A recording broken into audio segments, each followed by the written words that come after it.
नमस्कार प्यारे विद्यार्थियों और युवा साथियों, आज हम बात करेंगे भारत के 4 संवैधानिक पदों के ऊपर, जैसे कि महान्यायवादी, लोकसभा अध्यक्ष का पद, नियंत्रक महालेखा परीक्षक का पद और भारत का चुनाव आयोग।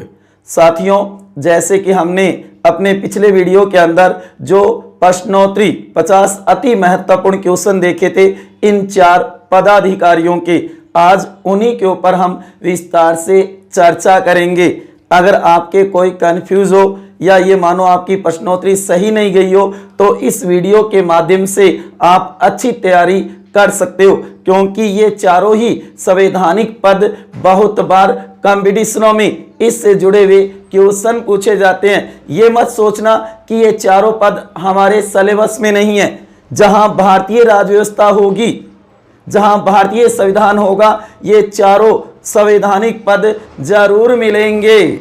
इसलिए इन चारों को अच्छी प्रकार से तैयार कर लेना साथियों बहुत ही महत्वपूर्ण है। तो आज हम चर्चा करेंगे 4 संवैधानिक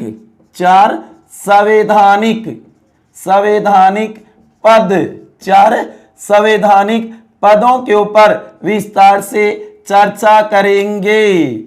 आगे बात समझ में अति महत्वपूर्ण है। बहुत बार इनमें से क्वेश्चन पूछे जाते हैं कंपटीशनों में। चाहे आप पीछे के पेपर को देख सकते हो, आगामी भविष्य में भी आपको इन चारों संवैधानिक पदों से जुड़े हुए महत्वपूर्ण क्वेश्चन मिलेंगे। जैसे कि नंबर 1, सबसे पहले हम देखेंगे महान्यायवादी, जिसे अटॉर्नी जनरल भी कहा जाता है, भारत का महान्यायवादी पद। उसके बाद में दूसरा हम कह सकते हैं लोकसभा अध्यक्ष, जिसे स्पीकर भी कह सकते हैं। लोकसभा का स्पीकर भी इसे ही कहा जाता है, नोट कर लेना इस बात को। उसके बाद में तीसरा हम देखेंगे कैग। तीसरा कौन है? CAG, controller auditor general. CAG Bharat का नियंत्रक एवं महालेखा परीक्षक का जो पद बनाया गया है भारत के अंदर, उसके ऊपर चर्चा करेंगे। CAG, CAG. उसके बाद में चौथा हम देखेंगे भारत का चुनाव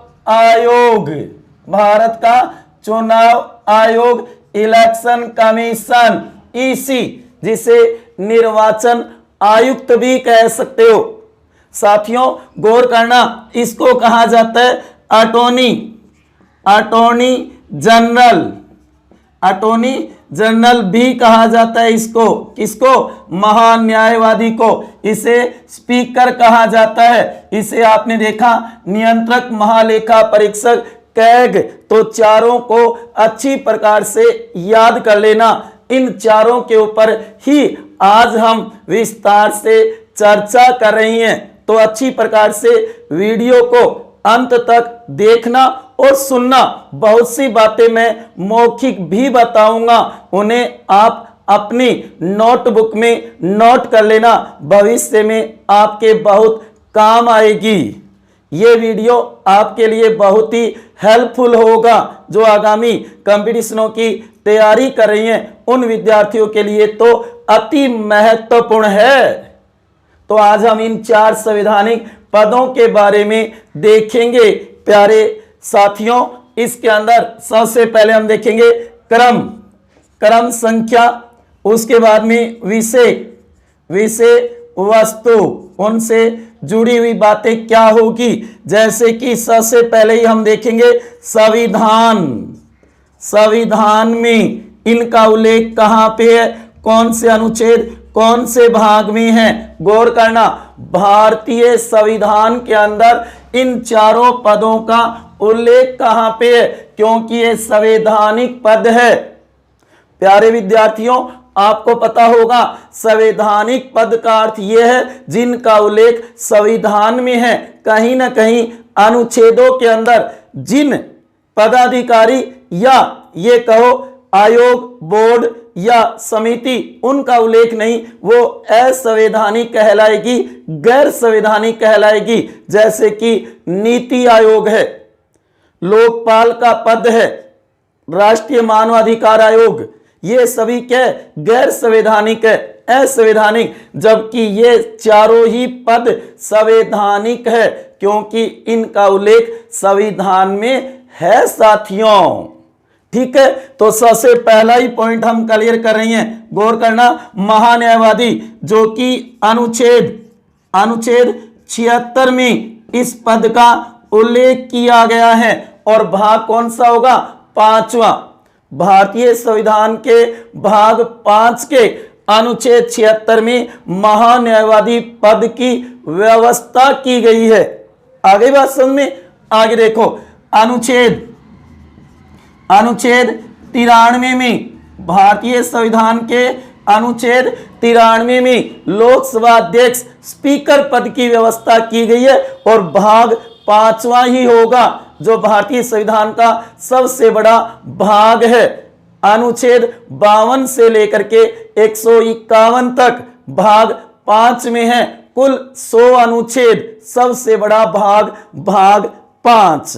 ठीक है, उसके बाद में अनुच्छेद 148 से 151 तक, अनुच्छेद 148 से 151 तक कैग नियंत्रक महालेखा परीक्षक पद की व्यवस्था की गई है। साथियों गौर करना, अगर केवल एक अनुच्छेद पूछे तो वो होगा 148। केवल एक ही अनुच्छेद में पूछे कि भारत का एक नियंत्रक महालेखा परीक्षक होगा, ये कौन से अनुच्छेद में है? तो याद रखना अनुच्छेद 148। अगर युग्म पूछे, जोड़ा पूछे, कहां से कहां तक, उस समय 148 से 151 तक है, और भाग कौन सा होगा? 5वां, और 5वें भाग का 5वां ही अध्याय है नियंत्रक महालेखा परीक्षक का। भाग 5 को 5 ही अध्यायों में बांटा गया है, क्योंकि बड़ा हो गया ना भाग, इसलिए उसे 5 अध्यायों में भी बांट दिया।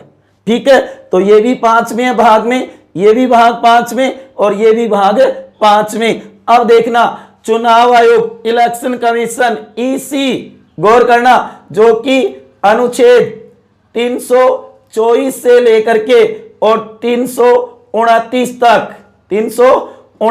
तक, जो कि भाग यहां पे ध्यान रखना 15वां होगा।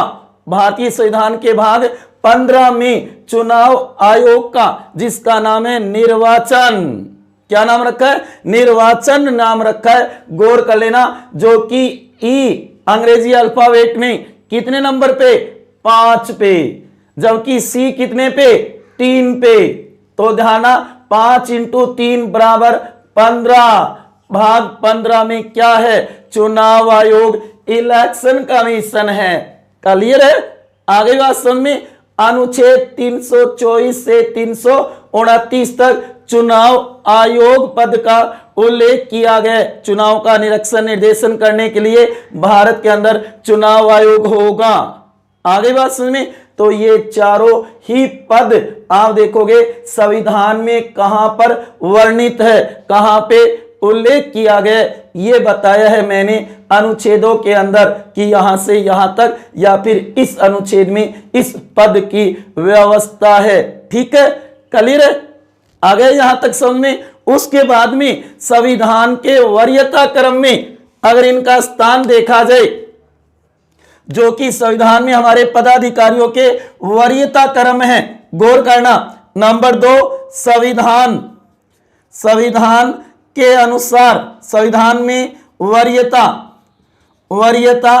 क्रम, गौर करना, वरीयता क्रम, जो कि इसका तो 11वां स्थान है, 11वां क्रम दिया है, जबकि इसको 5वां दिया है, जबकि इसका 9वां है, गौर करना, और इसका भी 9वां स्थान है वरीयता क्रम में। गौर करना साथियों, अति महत्वपूर्ण है। संविधान के वरीयता क्रम के अनुसार हमारे पदाधिकारियों का क्रम दे रखा है, जैसे कि राष्ट्रपति नंबर 1, दूसरा उपराष्ट्रपति राष्ट्रपति की पत्नी मत कर देना, वो राशन कार्ड में हो सकती है। परिवार का जो कार्ड होता है उसके अंदर हो सकती है दूसरे स्थान पे, लेकिन संविधान के वरीयता क्रम में नहीं, दूसरा उपराष्ट्रपति होगा। ये नहीं कि रामनाथ कोविंद की पत्नी सविता कोविंद उसकी मैडम होगी, ना जी ना, गौर कर लेना इस बात पे, ठीक है ना। और तीसरा होगा प्रधानमंत्री, चौथा होगा राज्यपाल, राज्यों के राज्यपाल, और पांचवा है लोकसभा अध्यक्ष स्पीकर। हालांकि कुछ गाइड और बुकों के अंदर बताया जाता है कि पांचवा भूतपूर्व राष्ट्रपतियों का है, भूतपूर्व राष्ट्रपति का है, और छठा स्थान है लोकसभा अध्यक्ष का, तो वो एक अलग बात है। और याद रखना जो कि कैग का 9वां है और चुनाव आयोग का भी 9वां है वरीयता क्रम, जबकि 26 तक वरीयता क्रम दे रखे हैं। 27वां जनता का माना जाता है, हमारा माना जाता है 27वां क्रम, 26 तक ये मानो क्रम दे रखे हमारे पदाधिकारियों को।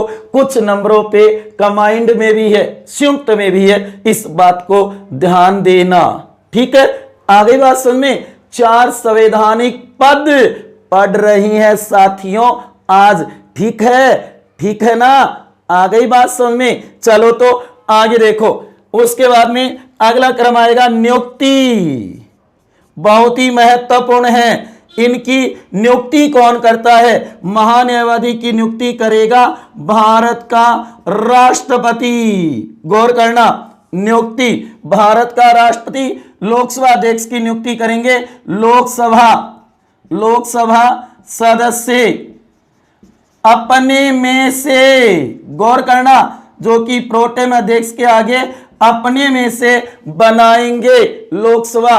और यह भी ध्यान रखना कि प्रधानमंत्री और मंत्री की तरह 6 महीने वाला अल्टरनेट भी नहीं होगा कि वह 6 महीने में संसद का सदस्य बने, ऐसा नहीं है। उन सदस्यों में से 543 सदस्यों में से ही बनेगा लोकसभा अध्यक्ष, स्पीकर, ठीक है। उसके बाद में कैग की नियुक्ति करेगा भारत का राष्ट्रपति। गौर करना, भारत का राष्ट्रपति करेगा कैग की नियुक्ति, जो अनुच्छेद 148(1) में कहा गया है। उसके बाद में चुनाव आयोग की नियुक्ति भी कौन करेगा? भारत का राष्ट्रपति करेगा।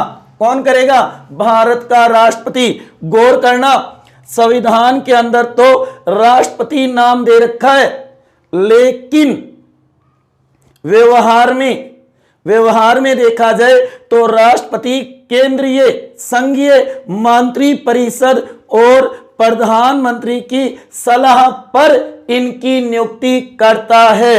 ये बात याद रखना, कभी इंटरव्यू में, साक्षात्कार में पूछी जा सकती है, क्योंकि राष्ट्रपति अपने विवेक से तो कोई काम करता ही नहीं है। केंद्रीय मंत्री परिषद की सलाह पे, सहायता पे, परामर्श पे, मंत्रणा पे करता है। तो ये बात गौर कर लेना। वैसे ऑब्जेक्टिव टाइप के वस्तुनिष्ठ क्वेश्चन बने तो उत्तर आएगा राष्ट्रपति। क्या उत्तर आएगा? राष्ट्रपति। ये बात याद कर लेना साथियों, अति महत्वपूर्ण है। उसके बाद में नंबर 3 के बाद नंबर 4 योग्यता। गौर करना, जो कि योग्यता महान्यायवादी पद के लिए कहा है कि सुप्रीम कोर्ट के न्यायाधीश के सम्मान योग्यता होनी चाहिए। सुप्रीम कोर्ट के न्यायाधीश के सम्मान योग्यता होनी चाहिए, जबकि इसकी होगी लोकसभा सदस्य जैसी। वही बात है, न्यूनतम आयु 25 वर्ष। कैग के लिए योग्यता का उल्लेख नहीं है संविधान में। गौर कर लेना, संविधान में कैग पद की योग्यता का कोई उल्लेख नहीं है, तो याद रखना न्यूनतम आयु नहीं है। ध्यान देना, इसके लिए भी न्यूनतम आयु नहीं है, क्योंकि न्यायाधीश के लिए तो वैसे ही नहीं होती है। न्यूनतम आयु होती है क्या? नहीं होती है साथियों, ठीक है ना। और इसका भी उल्लेख नहीं है।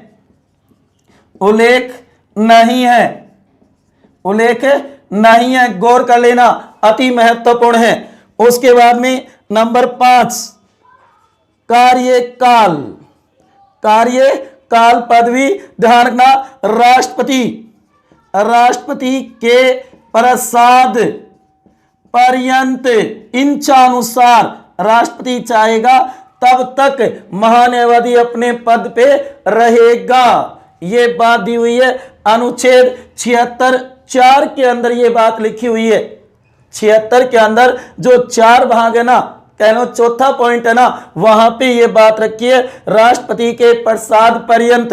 लेकिन व्यवहार में वह 5 वर्ष या 65 वर्ष की आयु जो पहले उस समय तक रहेगा। 5 वर्ष या 65 वर्ष की आयु हो गई, जो पहले हो वही उसका कार्यकाल होगा। अगर 5 वर्ष पहले हो रहे हैं तो पहले रिटायर हो जाएगा।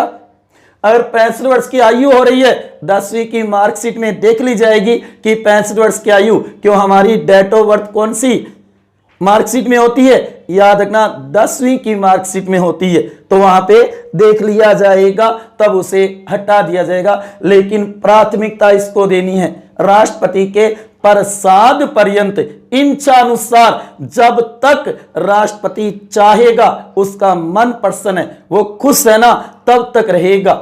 गौर कर लेना। हालांकि राष्ट्रपति क्या केंद्रीय मंत्री परिषद की चलेगी, वो चाहेगी तब तक रहेगा, राष्ट्रपति प्रसाद पर्यंत।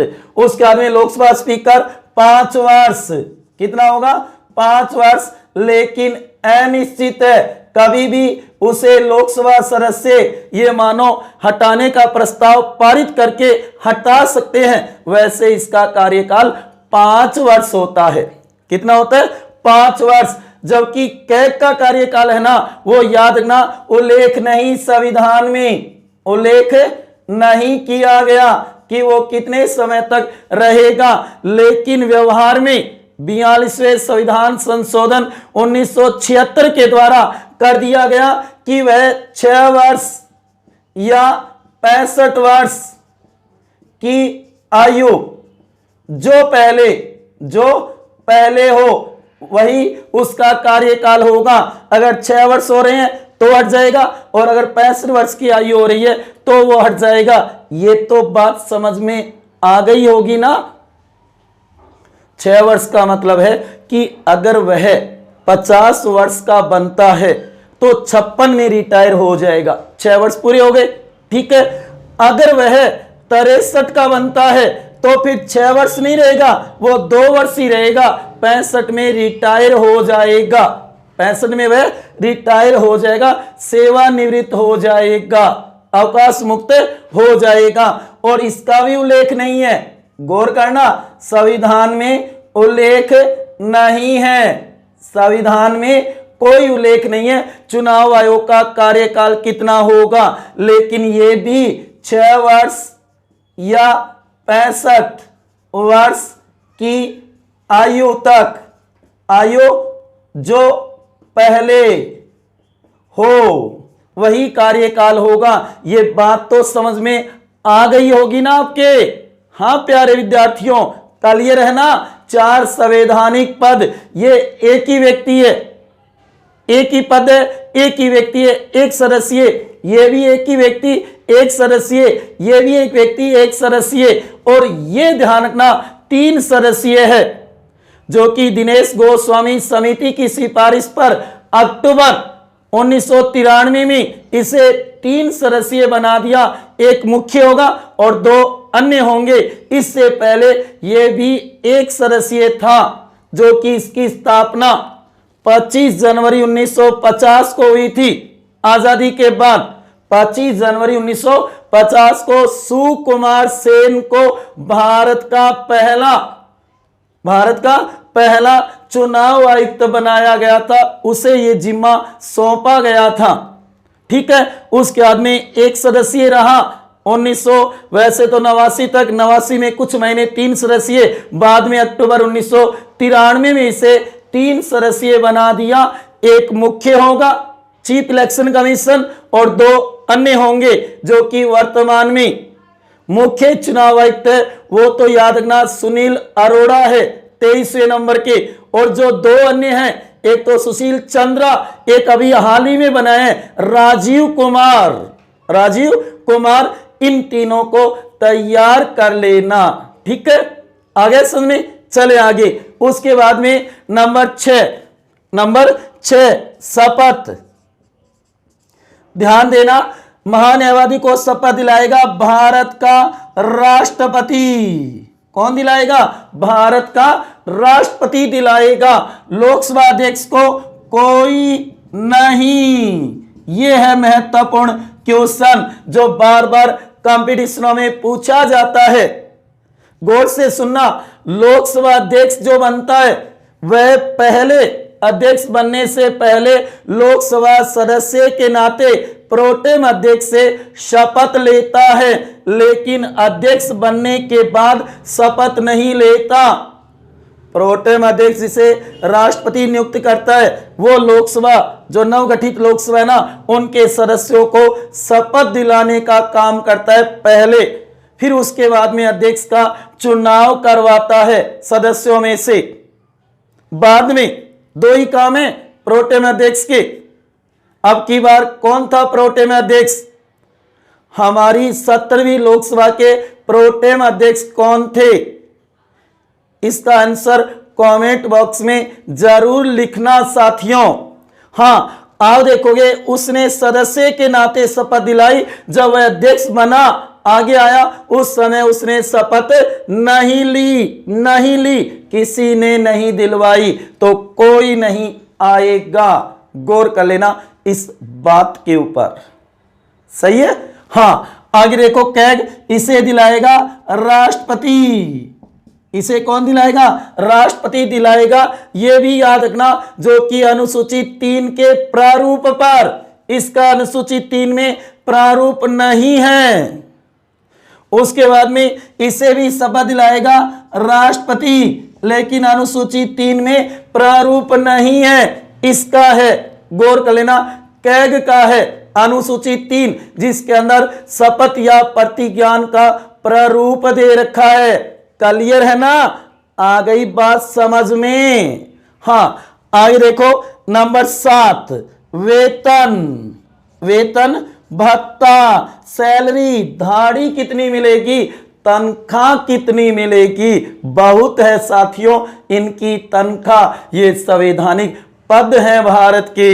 हाँ जी, वेतन भत्ता महान्यायवादी को 2.50 लाख रुपए मासिक वेतन मिलेगा महीने का, लेकिन दूसरी अनुसूची में नहीं है। अनुसूची 2 भारतीय संविधान की, उसके अंदर महत्वपूर्ण पदाधिकारियों के वेतन भत्तों का उल्लेख है, उसमें इसका नाम नहीं है। आया समझ में? इसका नाम नहीं है। उसके बाद में लोकसभा अध्यक्ष को 4 लाख रुपए मासिक, गौर करना, 4 लाख रुपए मासिक, और दूसरी अनुसूची में है इनके वेतन भत्ते का उल्लेख, ये नाम है दूसरी अनुसूची में। उसके बाद में कैग नियंत्रक एवं महालेखा परीक्षक, कंट्रोलर, ऑडिटर जनरल, कंट्रोलर नहीं कंट्रोलर, ऑडिटर जनरल, तो याद रखना इनको 2.50 लाख रुपए मासिक वेतन मिलेगा, और दूसरी अनुसूची में नाम है इनका। गौर कर लेना, इनका नाम है दूसरी अनुसूची में। और उसके बाद में चुनाव आयोग को भी प्रत्येक को 2.50 लाख रुपए मासिक, तीनों को बराबर, तीनों की बराबर शक्तियां हैं, बराबर अधिकार हैं। बहुमत से फैसला होगा, 3 में से 2 एक तरफ हो तब फैसला होगा। मुख्य तो केवल नाम मात्र का है, चीफ नाम दिया उसको, वैसे कोई अलग से पावर नहीं है। तीनों इक्वल है कि भारत में कोई तानाशाह ना बन सके चुनाव आयोग। ये एक संवैधानिक, स्वतंत्र और निष्पक्ष निकाय है भारत का चुनाव आयोग, इलेक्शन कमीशन। तो तीनों की सैलरी बराबर है, दूसरी अनुसूची में नहीं है, इसकी भी नहीं है और इसकी भी दूसरी अनुसूची के तहत वेतन भत्ता नहीं है। हाँ, इन दोनों का है दूसरी अनुसूची के तहत। ठीक आ गए बात समझ में। उसके बाद में हटाना, हटाना ध्यान रखना, राष्ट्रपति हटाएगा। कौन हटाएगा? राष्ट्रपति, क्योंकि ये राष्ट्रपति के प्रसाद पर्यंत पद पे रहता है। इसको हटाएंगे। लोकसभा, लोकसभा सदस्य कभी भी हटा सकते हैं। लोकसभा सदस्य कभी भी इसे हटा सकते, हटाने के प्रस्ताव को ला करके, और इसको हटाया जाएगा जैसे कि सुप्रीम कोर्ट के न्यायाधीश, न्यायाधीश के सम्मान, जो कि उसी आधार पे महाभियोग, महाभियोग लगेगा। गौर कर लेना, वही आधार जो सुप्रीम कोर्ट के न्यायाधीशों के लिए है। जैसे कि एक तो साबित कदाचार हो या फिर असमर्था, अक्षमता हो कार्य करने की, उसी आधार पर इसे हटाया जाएगा। संसद महाभियोग लगाएगी। कोई भी सदन शुरुआत कर सकता है। ठीक है। और इसे भी इसी प्रकार से ध्यान देना, महाभियोग, महाभियोग द्वारा, और राष्ट्रपति हस्ताक्षर करेगा, राष्ट्रपति हस्ताक्षर करेगा, तभी चुनाव आयुक्त हटेगा। गौर कर लेना इस बात पे। इसी तरीके से जैसे सुप्रीम कोर्ट के न्यायाधीश को हटाया जाता है, उसी प्रकार कैग को हटाया जाता है, उसी प्रकार चुनाव आयोग को हटाया जाता है। ठीक है ना? आ गई बात समझ में? क्लियर है ना? 4 संवैधानिक पदों के ऊपर हम टिप्पणी पढ़ रहे हैं। अति महत्वपूर्ण है साथियों। कल वाला टेस्ट देखा था आपने, कुछ क्वेश्चन आपको नहीं आए थे, आज उनको क्लियर कर लो, आगामी एग्जाम में आपके गलत ना हो। कल मेरे कई प्रिय विद्यार्थियों के कई क्वेश्चन गलत हुए थे। कुछ कह रहे थे हमारे 35 सही हुए, कुछ कह रहे थे 40, कुछ 45। तो वो गलती अब दोबारा ना हो। चिंता मत करो, टेंशन मत लो, जितने से वे बढ़िए, अब अच्छी प्रकार से इसे तैयार कर लो। अति महत्वपूर्ण है। आ रहा है ना समझ में? क्लियर है ना? हाँ जी। उसके बाद में नंबर 9, त्यागपत्र, अस्तीफा। त्यागपत्र का अर्थ क्या होगा? अस्तीफा किसको देते हैं, किसको संबोधित करते हैं? महान्यायवादी अपना त्यागपत्र देता है राष्ट्रपति को। किसको संबोधित करेगा? राष्ट्रपति को करेगा। जबकि लोकसभा अध्यक्ष, गौर करना, लोकसभा के उपाध्यक्ष, लोकसभा के उपाध्यक्ष को देगा। क्रॉसिंग होगी। अध्यक्ष उपाध्यक्ष को और उपाध्यक्ष अध्यक्ष को त्यागपत्र देता है। उसके बाद में क्या किसको देगा? राष्ट्रपति को। किसको देगा? राष्ट्रपति को। वही चुनाव आयोग किसको देंगे? राष्ट्रपति को। तीनों ही एक साथ, गौर कर लेना, तीनों ही एक साथ देंगे। ये नहीं कि अन्य है वो तो मुख्य को देंगे और मुख्य वो राष्ट्रपति को। ना जी ना, गलत हो जाएगा। सभी अपना त्यागपत्र राष्ट्रपति को संबोधित करेंगे। 3 सदस्यीय भारत का चुनाव आयोग 3 सदस्यीय है। ठीक है, आगे बात समझ। उसके बाद में देखो महिला, महिला अब तक कितनी महिला जो कि महान्यायवादी, लोकसभा अध्यक्ष, कैग या चुनाव आयोग पद पे पहुंची है, ये भी हमें पता होना चाहिए। बहुत बार इसमें से क्वेश्चन पूछा जाता है। तो साथियों, महान्यायवादी कोई नहीं बनी, कोई नहीं। आज तक कोई भी भारत की महिला, वुमेन, औरत, ये मानो महान्यायवादी नहीं बनी है। आया समझ? उसी प्रकार लोकसभा अध्यक्ष 2 बने हैं। एक तो है मीरा कुमार, जो कि पहली महिला लोकसभा अध्यक्ष है, जबकि दूसरी बनी है सुमित्रा महाजन दूसरी बनी है। आज तक 2 ही महिला लोकसभा अध्यक्ष बनी है साथियों, गौर करो, अति महत्वपूर्ण है। उसके बाद में कैग कोई नहीं, यहां पे ये नाम मत मान लेना कि कोई नहीं किसी औरत का नाम होगा। ना जी ना, कोई नहीं का मतलब है कोई महिला नहीं बनी है। ठीक है, उसके बाद में यहां पर एक बनी है जो कि वीएस रमा देवी। वीएस रमा देवी 1990 में एक ही महिला चुनाव आयुक्त बनी है भारत की। गौर करना साथियों, अति महत्वपूर्ण है, महान्यायवादी कोई महिला नहीं बनी आज तक।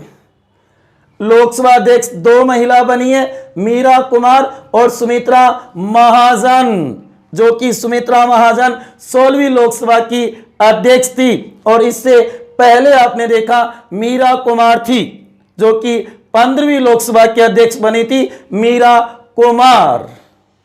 उसके बाद में कैग नियंत्रक महालेखा परीक्षक कोई महिला नहीं बनी आज तक। और चुनाव आयोग एक महिला बनी है, वीएस रमा देवी 1990 में एक ही महिला चुनाव आयुक्त बनी है। प्रथम महान्यायवादी याद रखना एमसी सीतलवाड़, जिनका सबसे लंबा कार्यकाल था, जो कि 1950 से 63 तक रहे थे, एमसी सीतलवाड़। गौर करना इस बात पे। और मैंने ये जो लिस्ट दी है आपको, आपके सामने प्रस्तुत है, इसमें महान्यायवादी अब तक के बने हुए, उन्हें आप अपनी नोटबुक में नोट कर लेना। कई बार क्रम से क्वेश्चन पूछ लिया जाता है महान्यायवादियों का, जो कि प्रथम कौन थे, एमसी सीतलवाड़, और वर्तमान में कौन है 15वें नंबर के वेणुगोपाल। तो ये 15 नाम भी तैयार कर लेना, अति महत्वपूर्ण है। कई बार इनमें से क्वेश्चन पूछ लिया जाता है, इसलिए इन्हें गौर करना और नोट भी कर लेना क्रम से। हाँ, थोड़ी सी परेशानी होगी याद करने में कि एक साथ 15 नाम याद हाँ जी करने होंगे। अगर आपको अच्छी तैयारी करनी है तो कोई भी क्वेश्चन हमारा गलत ना हो। आरएस आईएएस की अगर आप अच्छी तैयारी कर रहे हो तो गौर कर लेना, उन 15 नामों को तो जरूर तैयार कर लेना, अति महत्वपूर्ण है ये 15 नाम। पहला और वर्तमान तो तैयार करना ही है। ठीक है, उसके बाद में लोकसभा अध्यक्ष पहले कौन थे, जीवी मावलकर, गणेश वासुदेव मावलकर, जिन्हें लोकसभा का पिता कहा जाता है, जिनकी कार्यकाल में मृत्यु भी हुई थी। और वर्तमान में कौन है, ओम बिड़ला, 17वीं लोकसभा के अध्यक्ष या स्पीकर ओम बिड़ला, जो कि राजस्थान के कोटा बूंदी से लोकसभा सदस्य हैं।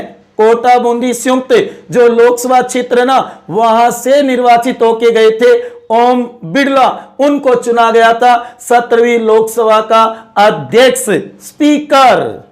और पहले जीवी मावलकर, ये आपके सामने लिस्ट है जिससे आप तैयार कर सकते हो। अब तक बने हुए जो 17 लोकसभा के अध्यक्ष, उन्हें जरूर तैयार कर लेना। बलराम जाखड़ सबसे लंबे समय तक रहे थे, बलराम जाखड़ लोकसभा अध्यक्ष सबसे लंबे समय तक रहे थे, जो कि 1980 से 89 तक, इतने लंबे समय कोई लोकसभा अध्यक्ष नहीं रहे। 2 की कार्यकाल में मृत्यु हुई, जीवी मावलकर और जीएमसी बालयोगी, जबकि 2 ने कार्यकाल से पहले त्याग पत्र दिया। नीलम संजीव रेड्डी, जिन्होंने 2 बार दिया था, राष्ट्रपति पद का चुनाव लड़ा था ना, 2 बार त्याग पत्र दिया था, जो लोकसभा अध्यक्ष थे नीलम संजीव रेड्डी, और दूसरे गुरुदयाल सिंह ढिल्लो। ये 2 ऐसे लोकसभा स्पीकर हुए हैं जिन्होंने कार्यकाल से पहले त्याग पत्र दिए, इस्तीफा दिए। ठीक है, तो ये लिस्ट जरूर तैयार कर लेना, अति महत्वपूर्ण है, अति महत्वपूर्ण है। लोकसभा अध्यक्षों की क्रम से पूछा जा सकता है क्वेश्चन, साथियों गौर करो इस बात पे। ठीक है ना, आ गया समझ में। आज हम क्या बात करें, 4 संवैधानिक पदों को लेकर के हम चर्चा कर रहे हैं विस्तार से। उसके बाद में कैग, पहले कैग थे भारत के नियंत्रक महालेखा परीक्षक, कंप्ट्रोलर, ऑडिटर जनरल, जो कि भारत के अंदर ये मानो लेखांकन का और साथ में अंकेक्षण का काम करते हैं, जांच का काम करते हैं, जो कि पहले थे वी नरहरि राव 1948 से 54। 1948 में ही ये पद बना दिया गया, गौर करो इस बात पे। और उसके बाद में वर्तमान में कौन है, तो आपने देखा हाल ही में 8 अगस्त 2020 को गिरीश चंद्र मुर्मू जीसी मुर्मू को बनाया गया है। राजीव महर्षि की जगह 14वें नंबर के बने हैं गिरीश चंद्र मुर्मू। इन्हें भी तैयार कर लेना। अब तक के बने हुए 14 कैग की लिस्ट आपके सामने है। कई बार इसमें से भी क्रम से पूछा जा सकता है, तो तैयार करना होगा मेरे प्यारे विद्यार्थियों। आ गया ना समझ में? किसका पद? कैग का पद। उसके बाद में चुनाव आयोग, पहले चुनाव आयोग कौन थे? सुकुमार सेन, जो कि 25 जनवरी 1950 को बनाए गए थे भारत के पहले प्रथम जो कि चुनाव आयुक्त। उसके बाद में सबसे लंबा कार्यकाल किसका था? तो याद रखना, सबसे लंबा कार्यकाल था के सुंदरम। 1958 से लेकर के और 1967 तक रहे थे। सबसे लंबा कार्यकाल उन्हीं का माना जाता है। और वर्तमान में कौन है? सुनील अरोड़ा 23वें नंबर के मुख्य चुनाव आयुक्त है। जबकि 2 अन्य सुशील चंद्रा और राजीव कुमार को अभी नियुक्ति दी है राष्ट्रपति ने अशोक लवासा की जगह। गौर करना इस बात पे, अपडेट रहा करो साथियों। भारतीय राज्य व्यवस्था में तो आपको अपडेट रहना पड़ेगा। कब संशोधन हुए, कौन पदाधिकारी चेंज हुआ, किसी अनुच्छेद में परिवर्तन किया गया, इन सभी बातों को नोट रखा करो। भारतीय राज्य व्यवस्था में अपडेट रहा करो, ठीक है ना? आगे बात समझ में क्लियर है ना मेरे प्यारे विद्यार्थियों? आ तो रहा है ना समझ में? ये ना हो कि मैं बोल रहा हूं और आपके ऊपर से जा रहा हो, ऐसा नहीं होना चाहिए। मेरा एक ही उद्देश्य, एक ही लक्ष्य है, आपकी सफलता, ज्यादा से ज्यादा मैटर आप तक पहुंचाना। तैयार करना आपका काम है, पहुंचाना मेरा काम है। अगर जितना आपका सहयोग स्नेह प्यार रहेगा, उतना ही मेरा मनोबल और उत्साह ये मानो वर्जन होता रहेगा, जिससे मैं ज्यादा से ज्यादा मैटर आप तक पहुंचा सकूं। याद रखना, आप तक पहुंचा सकूं, ये एक प्रकार से आप तक पहुंचा सकूं मैं। गौर करना इस बात पे, क्योंकि मेरे प्यारे विद्यार्थी कह रहे हैं सर आप अपना मैटर हमारे तक पहुंचाओ, तैयार हम करेंगे। उनके उत्साह के कारण ही तो मैं कार्य कर रहा हूं। अन्यथा कई दोस्तों ने तो कहा कि सर क्यों काम कर रहे हो यूट्यूब पे। मैंने कहा नहीं, मेरे प्यारे विद्यार्थी कह रहे हैं कि सर एक दिन ऐसा आएगा जो कि अपना चैनल भी चलेगा और विद्यार्थियों को ज्यादा से ज्यादा सहायता होगी, हेल्पफुल होगा उनके लिए। उन्हीं के सहयोग से प्यार से तो मैं ये यूट्यूब चैनल चला रहा हूं और उनके सहयोग की अति आवश्यकता है। उनका बहुत बहुत धन्यवाद भी करता हूं जो उन्होंने मेरा इतना मोटिवेशन किया है। क्योंकि प्यारे विद्यार्थियों और दोस्तों, आप ही मेरे को मोटिवेशन करोगे तो मैं भी आपको मोटिवेशन करूंगा। ये बात जरूर ध्यान में रखना। हाँ जी साथियों, उसके बाद में वर्तमान बता दिए तो इनकी लिस्टें भी तैयार कर लेना। चारों की लिस्टें आपको बता दी गई है, इन्हें जरूर तैयार कर लेना। और उसके बाद में अंतिम जो पॉइंट होगा वो है अति महत्वपूर्ण, जो कि शक्तियां, कार्य ये काम क्या करते हैं चारों ही पदाधिकारी, इनके पास कौन कौन से महत्वपूर्ण कार्य, उन्हीं में से तो क्वेश्चन आता है कंपटीशनों में। इनको तो सभी तैयार कर लेंगे। साथियों, इनके कार्य व शक्तियां जरूर तैयार कर लेना, इसका सबसे महत्वपूर्ण काम है, जो कि यह भारत का प्रथम और सर्वोच्च विधिक अधिकारी होता है। महान्यायवादी भारत का सर्वोच्च और प्रथम विधिक अधिकारी कौन होता है? याद रखना, महान्यायवादी अटॉर्नी जनरल होता है। राष्ट्रपति मत कर देना, मुख्य न्यायाधीश मत कर देना, भारत का न्यायिक कानून मंत्री मत कर देना। आई बात समझ में? कौन होगा? महान्यायवादी होगा। उसके बाद में दूसरा इसका महत्वपूर्ण काम है, याद रखना, ये सर्वोच्च न्यायालय, उच्च न्यायालय, सभी न्यायालयों की सुनवाई का अधिकार रखता है। सभी न्यायालयों में जा सकता है। ये भारत सरकार का कानूनी सलाहकार होता है, कानूनी वकील होता है। सब बात यही है कि ये नरेंद्र मोदी का वकील है, सरकार की तरफ से ये पैरवी करता है और इसका कार्यभार ज्यादा होने के कारण एक और पद बना दिया, इसका सहयोगी सॉलिसिटर जनरल। कौन होता है? महान्यायवादी का सहयोगी होता है, सॉलिसिटर जनरल। ठीक है। और उसके बाद में तीसरा वेरी वेरी मोस्ट इंपोर्टेंट काम है, यह संसद की कार्रवाई में भाग लेता है, चर्चा परिचर्चा करता है, लेकिन मतदान नहीं करता, वोटिंग नहीं करेगा। वहां संसद की कार्रवाई में जाकर के, चाहे लोकसभा में हो चाहे राज्यसभा में हो, जाकर के बैठ जाएगा, कार्रवाई देखेगा और शाम को जाकर के अपनी सरकार को बताएगा कि आज संसद में ये बात हुई। आगे बात समझ में? संसद में जाकर के किसी भी सदन में ये बैठ सकता है। ये बात लिखी हुई है अनुच्छेद 88 में। वेरी वेरी मोस्ट इंपोर्टेंट है, संसद की कार्रवाई में भाग लेता है, चर्चा परिचर्चा करता है, लेकिन मत नहीं देता, वोटिंग में भाग नहीं लेगा। जब मत की बारी आएगी ना तो मत नहीं दे सकता। ये इस बात को नोट कर लेना अनुच्छेद 88 में। और संसद ही नहीं, राज्यों के विधानमंडल में भी आ सकता है, ये विधानसभा विधान परिषदों में भी आ सकता है। इसे ये अधिकार दे रखा है। साथियों, अति महत्वपूर्ण है, महान्यायवादी अटॉर्नी जनरल, जो कि भारत सरकार का कानूनी सलाहकार, कानूनी परामर्शदाता होता है।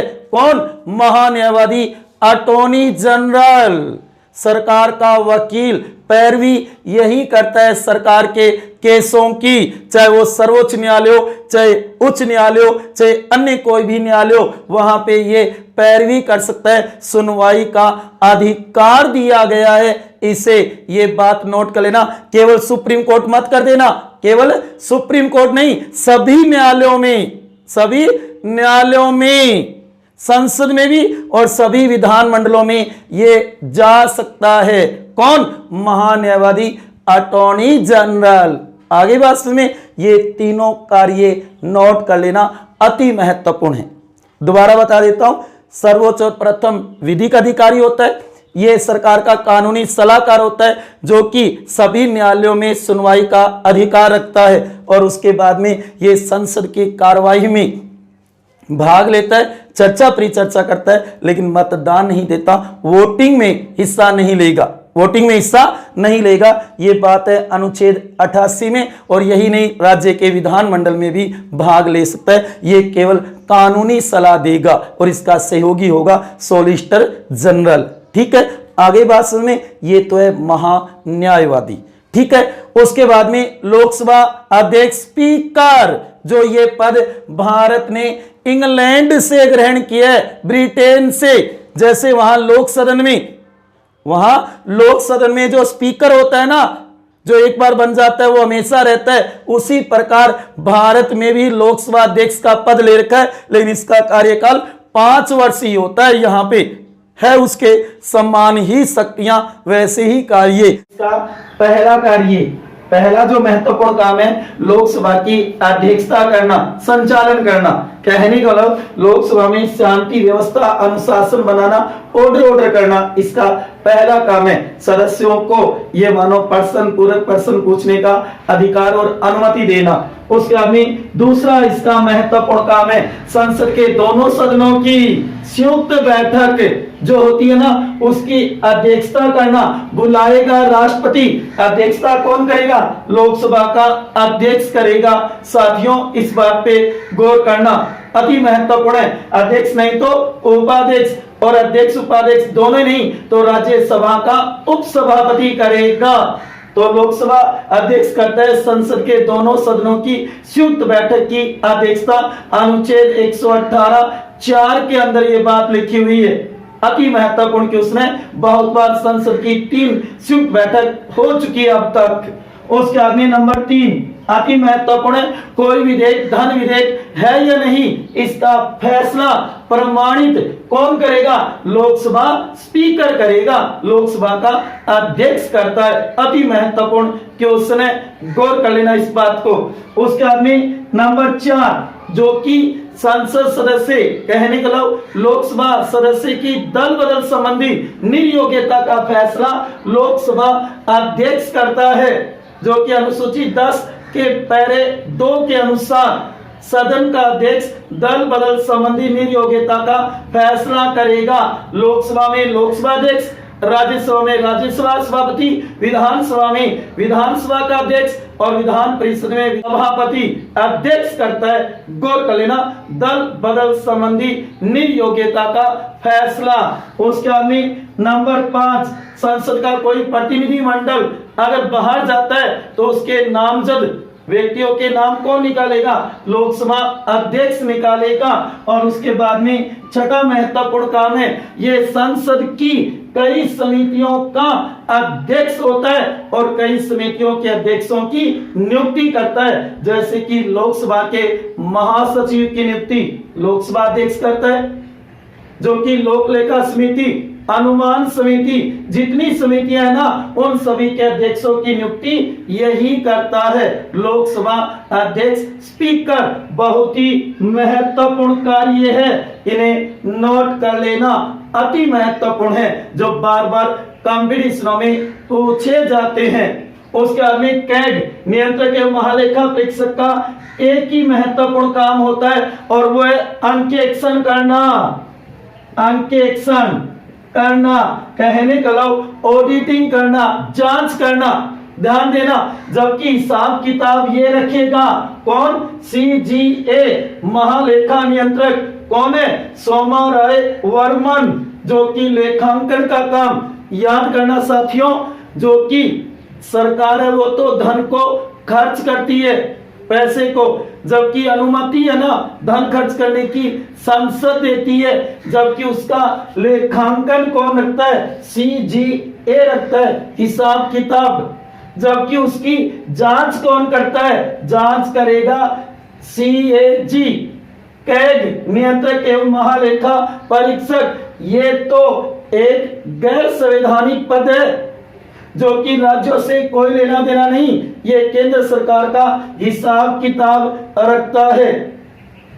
जबकि कैग याद रखना साथियों, जो कि केंद्र सरकार का अंकेक्षण ऑडिटिंग का काम करता है, जांच का काम, खर्चा कैसे कहां किस तरीके से किया, कितना किया, ये सारी बातें ये तय करेगा। जबकि राज्यों के लेखांकन का काम भी कैग करता है। इन दोनों को जरूर समझ लेना। ये गैर संवैधानिक पद है जबकि ये संवैधानिक पद है, अति महत्वपूर्ण है। ये केवल हिसाब किताब याद रखना कि संसद तो धन को खर्च करने की अनुमति देती है। खर्च कौन करती है? सरकार करती है, गवर्नमेंट। उसका हिसाब किताब कौन रखता है? याद रखना CGA रखता है, जो कि आप कह सकते हो महालेखा नियंत्रक। ये तो है कंट्रोलर और ये कंट्रोलर, दोनों का अर्थ होगा नियंत्रण। दोनों का अर्थ क्या? नियंत्रण।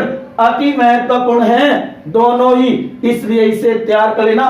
कैग अपने अंकेक्षण की जांच की जो रिपोर्ट है वो राष्ट्रपति को देगा अनुच्छेद 151 के तहत। अगर राज्यों की है तो राज्यपाल को। राज्य के तो राज्यपाल को, देश की केंद्र के तो राष्ट्रपति को, और राष्ट्रपति उसे संसद के दोनों सदनों के समक्ष सभा पटल पे रखेगा। याद रखना इस बात को, अति महत्वपूर्ण है।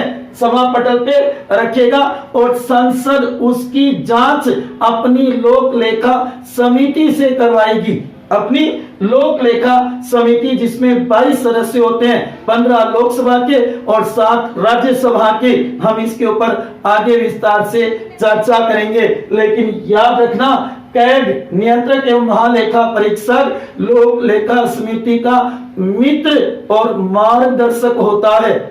जब वह जांच करती है ना, उस समय कैग उसके पास जा सकता है, कैग उसके पास जा सकता है। गौर कर लेना साथियों, अति महत्वपूर्ण है। अंकेक्षण ऑडिटिंग का काम करता है कैग, नियंत्रक महालेखा परीक्षक, तीनों की उससे बड़ी है। कैग अपनी रिपोर्ट किसको देगा? राष्ट्रपति को। राष्ट्रपति उस रिपोर्ट को कहां देगा? संसद को, और संसद उसकी जांच किससे करवाएगी? लोक लेखा समिति से करवाएगी। ठीक है, आगे सुनिए, क्लियर? आगे देखो, चुनाव आयोग जो कि इसका पहला काम है परिसीमन या सीमांकन करना। चुनाव क्षेत्रों का परिसीमन यही करेगा जिसके विरुद्ध न्यायालय में अपील भी नहीं होगी। गौर करना साथियों। दूसरा इसका काम है मतदाता सूची तैयार करना, तैयार करवाना। एक ही बात है, करना और करवाना इसके नाम से ही होगी। उसके बाद में नंबर 3, राजनीतिक दलों को मान्यता देना। राष्ट्रीय दल की, प्रांतीय क्षेत्रीय दल की, पंजीकृत दल की मान्यता, जिसके कुछ मापदंड होते हैं। उसके बाद में नंबर 4, राजनीतिक दलों को आरक्षित चुनाव चिन्ह प्रदान करना।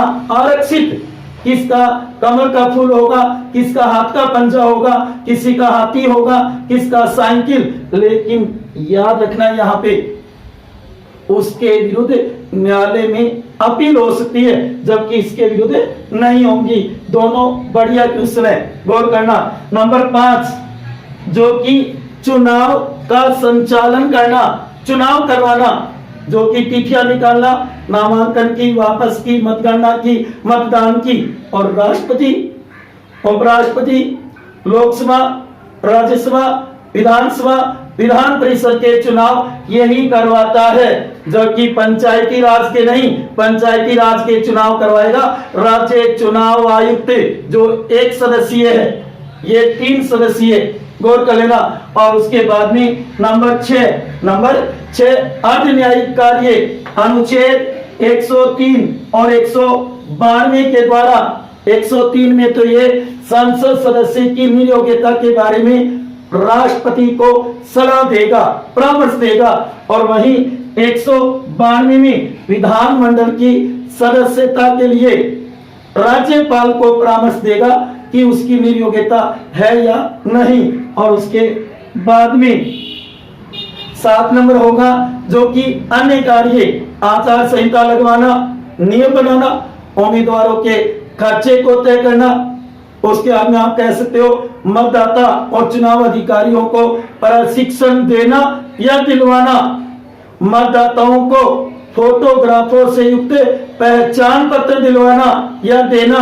एक ही बात है साथियों, गौर कर लेना, बहुत ही महत्वपूर्ण है।